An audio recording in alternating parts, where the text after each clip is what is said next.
கர்த்தருக்கு ஸ்தோத்திரம். தேவனுக்கு மகிமை உண்டாவதாக. இது காட் கிங்டம் மினிஸ்ட்ரி வழங்கும் காலை மன்னாம். இப்பொழுதும் இன்று குறித்த வார்த்தையை நாம் பார்க்கலாம். எபிரேயர் 10:10 இயேசு கிறிஸ்துவினுடைய சரீரம் ஒரே தரம் பலியிடப்பட்டதினாலே அந்த சித்தத்தின்படியும் நாமும் பரிசுத்தமாக்கப்பட்டிருக்கிறோம். By the which will we are sanctified through the offering of body of Jesus Christ once for all.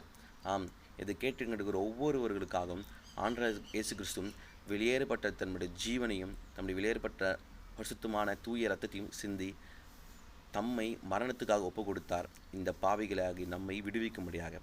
அது மாத்திரமல்ல, அவர் 3ஆம் நாள் உயிரோடு வந்து இன்றும் அற்புதம் செய்கிற தேவனாயிருக்கிறார். ஆகவே விடமுடியாத பாவம் காரியங்கள், சிந்தனைகள், அடிக்ஷன் எல்லா காரியங்களுக்கும் விடுதலை தருவதற்கு அவர் உண்மையிலே தேவனாயிருக்கிறார். ஆகவே இந்த நாளில் விட முடியாத பாவத்தை நீங்கள் ஒப்பு கொடுங்க. கர்த்தர் உங்களை விடுதலை செய்து ஆசீர்வதிப்பாராக. ஆமென். God bless you. இந்த வீடியோ உங்களுக்கு பிடிச்சிருந்தா லைக் பண்ணுங்க, ஷேர் பண்ணுங்க, கமெண்ட் பண்ணுங்க. மறக்காம நம்ம சேனலை சப்ஸ்கிரைப் பண்ணிக்கோங்க.